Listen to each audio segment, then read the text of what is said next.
निकाल लिया, किसने निकाल लिया वचन? निकाला किसी ने? है वचन किसके पास?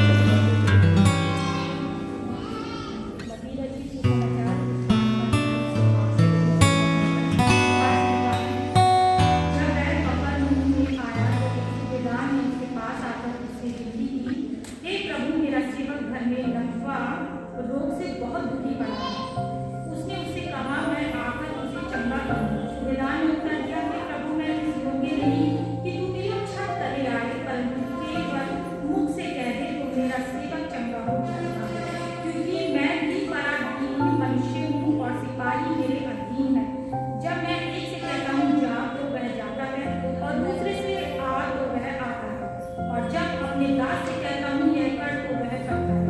यह सुनकर यीशु को अचंभा हुआ, और जो उसके पीछे आ रहे थे उनसे कहा, मैं तुमसे सच-सच कहता हूँ कि मैंने इस्राएल में भी ऐसा विश्वास नहीं पाया। और मैं तुमसे कहता हूँ कि पूर्व और पश्चिम से बहुत से लोग आकर अब्राहम और इसहाक और याकूब के साथ स्वर्ग के राज्य में बैठेंगे, परंतु राज्य के संतान बाहर अंधकार में डाल दिए जाएंगे। वहाँ रोना और दांतों का पीसना होगा। तब यीशु ने सूबेदार से कहा, जा, जैसा तेरा विश्वास है वैसा ही तेरे लिए हो, और उसका सेवक उसी घड़ी चंगा हो गया। परमेश्वर के पवित्र वचन के पढ़ने जाने पर परमेश्वर ये प्रार्थना करें। हमारे पवित्र परमेश्वर, हम धन्यवाद देते हैं। ये सुंदर समय आपने दिया, ये समय हमारे लिए आशीष में है। आपका अनुग्रह हमारे जीवन में, आपकी सामर्थ हमारे जीवन में, आप अपनी पवित्र आत्मा से हमें परिपूर्ण करें। मेरे प्रभु, अपना अनुग्रह दें और इस वचन के द्वारा विश्वास से मैं हम मजबूत हूं। ये प्रार्थना यीशु मसीह के नाम में मांगते हैं। तो परमेश्वर का धन्यवाद हो। और यहाँ पर हम लोग प्रभु यीशु मसीह से संगति करने के लिए आए हैं। प्रभु यीशु मसीह के वचन पर मनन करने के लिए आए हैं। और हमारे उद्देश्य जो है, जो मुख्यतः हमारा उद्देश्य है, जो आप लोग आए हैं, वो मुख्यतः उद्देश्य क्या होता है कि हमें चंगाई मिले, हमारे बंधन टूट जाए, हमें संतान मिल जाए, हमारे सारे दुख दूर हो जाएं, दुष्ट की चालें नष्ट हो जाएं। इस बात के लिए हम लोग यहाँ पर आते हैं। और कई बार हम लोग ये सोचते होंगे कि डायरेक्टली हमारे लिए प्रार्थना हो जाए और परमेश्वर का वचन जो है उसमें समय लग जाता है। लेकिन मैं आपको बताना चाहता हूँ, परमेश्वर का वचन जो है हमारी जिंदगी में छुटकारा लेकर आता है। जो ये मेरी पुस्तक आपके पास में है, परमेश्वर का वचन है। और जिनके पास नहीं है वो ले सकते हैं। ये परमेश्वर का वचन छुटकारा लेकर आता है। ये आपके जीवनों को सुधारता है, आपके जीवन में शांति लेकर आता है, विश्वास बढ़ाता है, और साथ साथ जयवंत करता है। परमेश्वर का वचन अद्भुत शांति लेकर आता है। और ये वचन जो है, ये परमेश्वर के पुत्र प्रभु यीशु मसीह के बारे में है। परमेश्वर के पुत्र प्रभु यीशु मसीह के बारे में है। और प्रभु यीशु मसीह के बारे में जब हम इस वचन को पढ़ते हैं तो पाते हैं कि उन्होंने बहुत अद्भुत अद्भुत कार्य इस संसार में रहकर किए। और ये अद्भुत कार्य केवल प्रभु यीशु मसीह के समय तक सीमित नहीं थे कि जब तक प्रभु यीशु मसीह रहे तब तक अद्भुत कार्य होते रहे, और उसके बाद में अद्भुत कार्य नहीं हुए। प्रभु यीशु मसीह के 12 चेले थे, और उन 12 चेलों ने भी जब परमेश्वर का पवित्र आत्मा सामर्थ्य के रूप में पाया तो अद्भुत कार्य किए। और आप परमेश्वर के वचन को पढ़ते हो तो इसी में प्रेरितों के कार्य की पुस्तक है, और उसका 3रा अध्याय है। प्रभु यीशु मसीह संसार से चले गए थे, उनका स्वर्गारोहण हो गया था, और चेले रह गए थे, और चेले परमेश्वर के भवन में जाते हैं और परमेश्वर के भवन में सुंदर फाटक नामक एक गेट है और उस गेट पर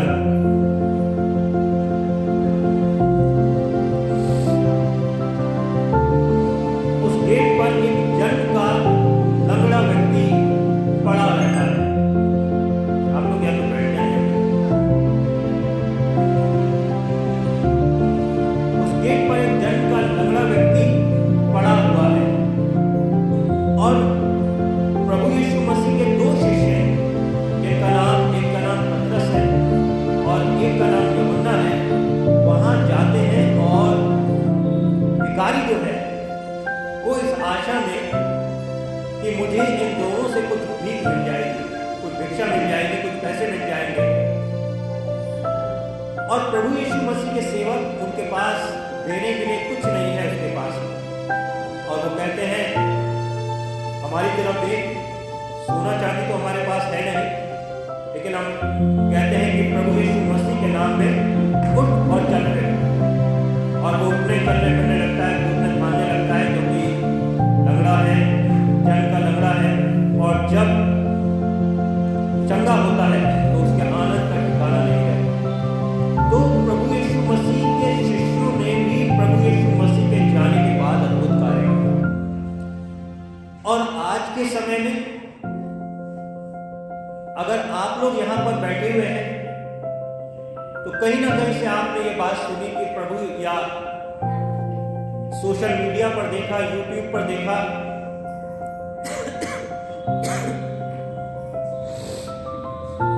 मोबाइल बंद कर ले मेहरबानी से। चर्च में बैठे हैं तो बिल्कुल शांति के साथ बैठे। चाहे यूट्यूब पर देखा, चाहे किसी से सुना कि वहां पर जो है परमेश्वर के भवन में जाने से जो है प्रभु की कृपा होती है और चंगाई मिलती है। आप लोगों ने कहीं ना कहीं से सुना और इसीलिए आप लोग यहाँ पर बैठे हुए। तो इसका मतलब ये है कि वो अद्भुत कार्य न केवल आज से 2000 साल पहले, कितने साल प्रभु यीशु मसीह संसार में कितने साल पहले आए थे? कितने साल पहले? 2000 साल पहले। न केवल 2000 साल पहले वो अद्भुत कार्य हो रहे थे, जब चेले आए तब भी वो कार्य हो रहे थे और आज के समय में भी वो कार्य हो रहे हैं। लोग छुटकारा पा रहे हैं, लोग अद्भुत तरीके से छुटकारा पा रहे हैं, लोग सामर्थ पा रहे हैं और उन्हीं लोगों में से लोग खड़े हो रहे हैं जो दूसरों के लिए प्रार्थना कर रहे हैं। इन्हीं लोगों में से लोग खड़े हो रहे हैं जो दूसरों के लिए प्रार्थना कर रहे हैं। आप ही लोगों में से कुछ लोग ऐसे हैं जो दूसरों के लिए प्रार्थना करते हैं, जो संगति करते हैं, जो एक दूसरे को वचन बांटते हैं। तो इसका मतलब ये है कि प्रभु के नाम में सामर्थ है।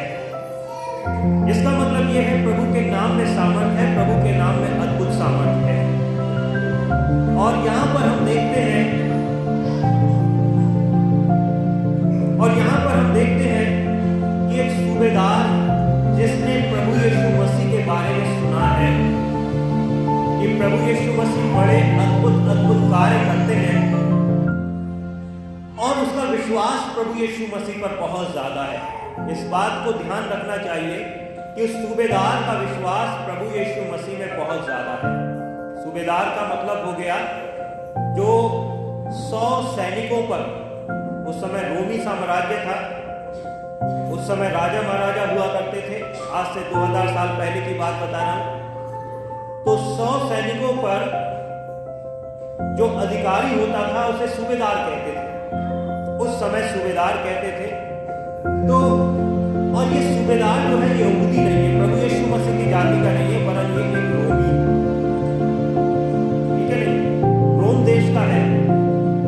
और इसका विश्वास है प्रभु यीशु मसीह पर कि प्रभु यीशु मसीह इसके सेवक को, जो इस समय बीमार है, जो लकवे से पीड़ित है, जिसको बीमारी लगी हुई है, प्रभु यीशु मसीह से चंगा कर।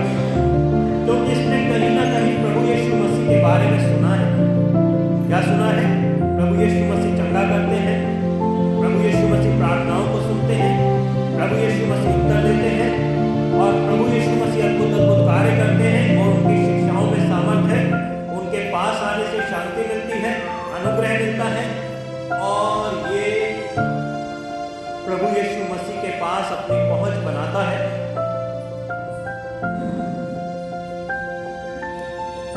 यीशु मसीह से कहता है, आप मोबाइल मेहरबानी से बंद कर लें, अगर मोबाइल में बात करनी है तो आप बाहर चले जाएं, जो भी है। तो आप लोग अगर यहाँ पर आए हैं तो शांति के साथ बैठें। हम यहाँ क्या देखते हैं, प्रभु यीशु मसीह से इसका वार्तालाप होता है। जिसके भवन में आप आए हैं उस समय प्रभु यीशु मसीह से इसका वार्तालाप होता है।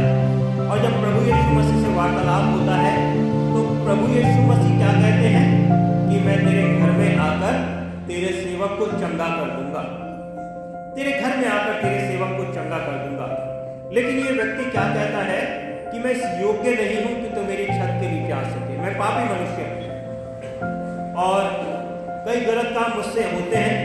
और अगर तू यहीं से वचन कह देगा, अगर तू यहीं से वचन कह देगा तो मेरा सेवक जो है, जो रोगी पड़ा है, वो चंगा हो जाएगा। तो इसका विश्वास इतना ज्यादा मजबूत था, इसका विश्वास इतना ज्यादा पक्का था कि कहने लगा कि अगर तू यहीं से शब्द कह देगा तो मेरा सेवक जो रोग की शैया पर पड़ा हुआ है वो पूरी तरीके से चंगा हो जाएगा। और प्रभु यीशु मसीह को बड़ा अचंभा हुआ, बहुत अचंभा हुआ, बहुत आश्चर्यचकित हुए और कह रहे ऐसा विश्वास तो मैंने अपने जाति भाइयों में, यहूदियों में नहीं देखा, जैसा विश्वास इस सूबेदार में देखता। और प्रभु यीशु मसीह ने कहा तेरे विश्वास के द्वारा तेरा सेवक चंगा हो जाएगा। और उसने जाकर पाया उसका सेवक चंगा हो गया। तो सबसे बड़ी चीज क्या है? विश्वास है। आप लोग यहाँ पर आए हैं, काय के द्वारा आए हैं? विश्वास के द्वारा आए हैं। लेकिन प्रभु यीशु मसीह में हमें पूरा विश्वास करना चाहिए। और यहाँ पर आए हैं अपनी विनती प्रभु के चरणों में रखने के लिए, ठीक है नहीं? अपनी विनती प्रभु के चरणों में रखने के लिए भले से आप मुझसे कह रहे हैं कि मैं प्रार्थना कर दूं, मेरी पत्नी से कह रहे हैं, सिद्धार्थ से कह रहे हैं कि वो प्रार्थना कर दें, लेकिन हम केवल प्रार्थना करने वाले हैं।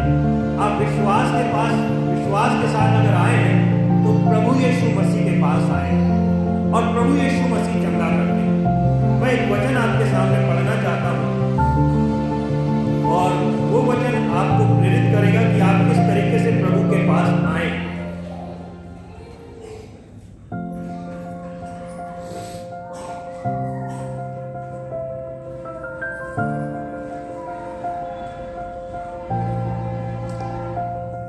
और ये वचन यशायाह नबी की पुस्तक से है, जो नए नियम में नहीं है, पुराने नियम में है और 59वें अध्याय में है। और यहाँ लिखा है, देखो परमेश्वर का हाथ ऐसा छोटा नहीं, परमेश्वर का हाथ जो सर्व सामर्थी परमेश्वर है, उसका हाथ ऐसा छोटा नहीं कि तुम्हारा उद्धार ना कर सके, तुम्हारा उद्धार अर्थात तुम्हारा छुटकारा ना कर सके।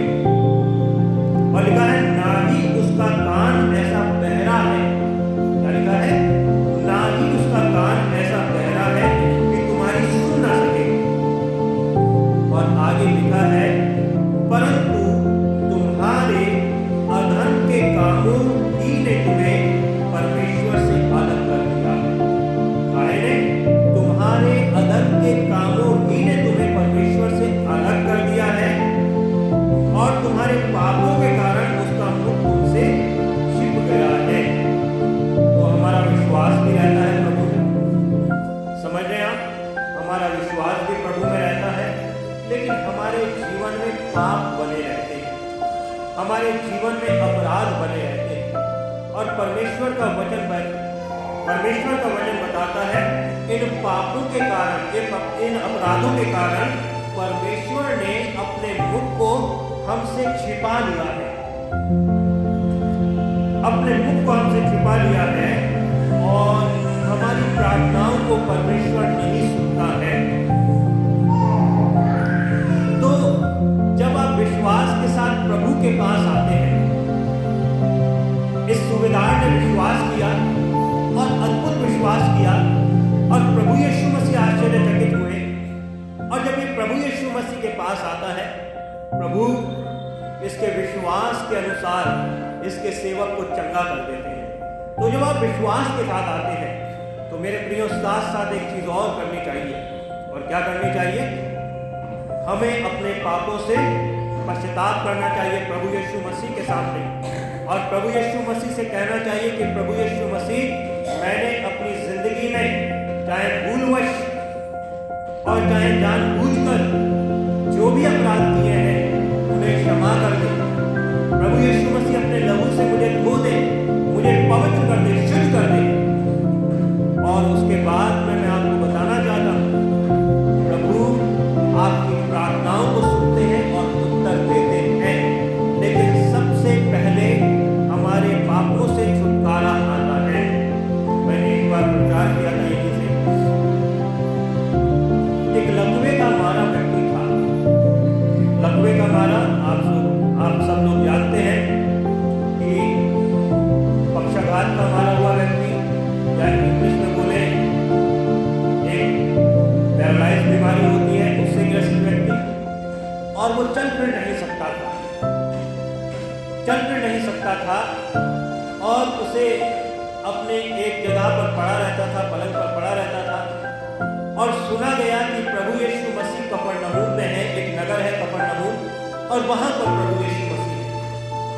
और वहां पर क्योंकि प्रभु यीशु मसीह है, अद्भुत कार्य करते हैं और बहुत ज्यादा भीड़ लग जाती है। स्वाभाविक है, बहुत ज्यादा भीड़ लग जाती है और पूरा घर भर जाता है। अब इस पुरुष को, जो लकवे का मारा हुआ व्यक्ति है, इसे प्रभु यीशु मसीह के पास में किसी ना किसी तरीके से ले जाने का प्रयास किया जाता है कि यह व्यक्ति प्रभु यीशु मसीह के पास पहुंचाया जाए, लेकिन पूरा घर भरा हुआ है। कहां से लेकर जाएं, किस जगह से लेकर जाएं, नहीं ले जा पाते हैं। और उसके बाद में हम क्या देखते हैं, ये लोग अपने मन में एक प्लान बनाते हैं, एक युक्ति बनाते हैं। और क्या युक्ति बनाते हैं, ये लोग छत पे चढ़ जाते हैं। आज से 2000 साल पहले की बात आप लोग ध्यान में रखें, आज से 2000 साल पहले की बात नहीं, बल्कि 2022 साल पहले की बात है। और उस समय सीमेंट के घर नहीं हुआ करते थे, सुर्खी चूने के घर नहीं हुआ करते थे, उस समय तो कच्ची छतों के घर हुआ करते थे। तो पक्की छतें नहीं हुआ करती थी। उन्होंने क्या काम करा, छत पे लेकर उसे चढ़ गए, और छत पे लेकर जब चढ़े तो उन्होंने वहां से छत खोदना शुरू कर दिया, एक होल कर दिया उसमें, और होल करके उस व्यक्ति को नीचे उतार दिया, जहां पर प्रभु यीशु मसीह। और प्रभु यीशु मसीह का प्रेम देखो कि प्रभु यीशु मसीह ने कुछ भी नहीं कहा। जब छत तोड़ी जा रही थी, कूड़ा भी गिर रहा होगा, जरूर गिर रहा होगा कूड़ा, ठीक है ना, मट्टी गिर रही होगी, लेकिन प्रभु यीशु मसीह शांत रहे और अपनी करुणा प्रभु यीशु मसीह ने उस रोगी पर बरसाई। और जब उस रोगी को नीचे उतार दिया गया तो प्रभु यीशु मसीह ने सबसे पहले शब्द पता है क्या कहे, कहे हे पुत्र तेरे पाप क्षमा हुए।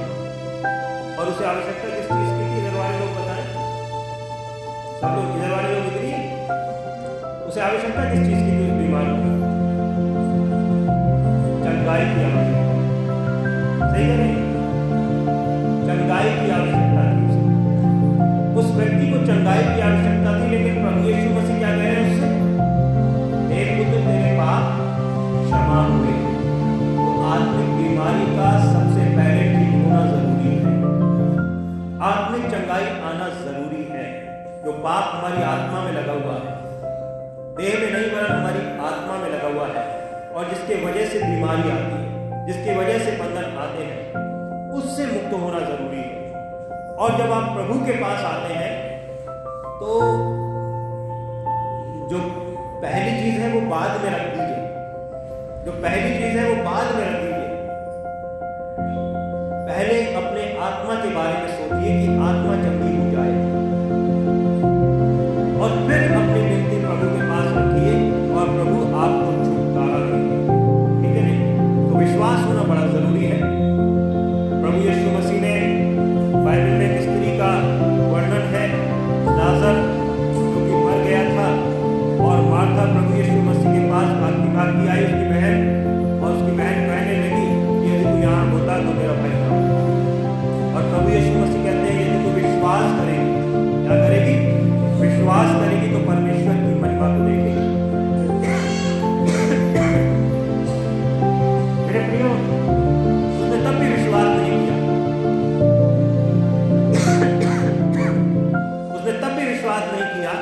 लेकिन प्रभु ने अपनी महिमा के लिए उस अद्भुत कार्य को किया। 4 दिन के लाजर को जिंदा कर दिया, जिसे 4 दिन दफनाए हुए घूम रहे थे। तो प्रभु ऐसे अद्भुत तरीके से काम करते हैं, समझ रहे हैं? अद्भुत तरीके से काम करते हैं, लेकिन हमें अपना जीवन प्रभु को दे देना चाहिए। देखो, परमेश्वर का हाथ ऐसा छोटा नहीं हो गया कि तुम्हारा उद्धार ना कर सके, और ना ही उसका कान ऐसा बहरा हो गया कि तुम्हारी सुन ना सके। वरन क्यों उसका हाथ छोटा हो गया है, क्यों उसका कान बहरा हो गया है, क्यों उसने अपने मुंह को छुपा लिया है? हमारे अपराधों की वजह से। प्रभु के पास आते हैं, क्षमा मांगे, एक दूसरे को क्षमा कर दें, एक दूसरे से प्रेम करें और प्रभु से लगातार प्रार्थना करते रहें। प्रभु आप सबको आशीष दे, अपने अनुग्रह से परिपूर्ण करें। आइए हम लोग प्रार्थना करें। हमारे पवित्र परमेश्वर, हम धन्यवाद देते हैं इस वचन के लिए जो आपने हमें दिया। ये वचन हमारे लिए आशीष में हो और आपका पवित्र आत्मा लोगों की जिंदगियों में कार्य करे, ताकि प्यारे प्रभु लोग आप में छुटकारा पाए, लोग प्यारे परमेश्वर आपके आनंद से परिपूर्ण हो जाएं, आपकी सामर्थ्य से परिपूर्ण हो जाएं। आप अपने अनुग्रह से, अपनी पवित्र आत्मा से परिपूर्ण करिए। ये वचन पवित्र आत्मा की सामर्थ्य के द्वारा लोगों के जीवन के लिए आशीष में हो। यह प्रार्थना यीशु मसीह के नाम में मांग लेते हैं। तो एक भजन गाएंगे हम लोग इस समय, और भजन के साथ में ही आज की भेंट भी ले लेंगे। भजन नंबर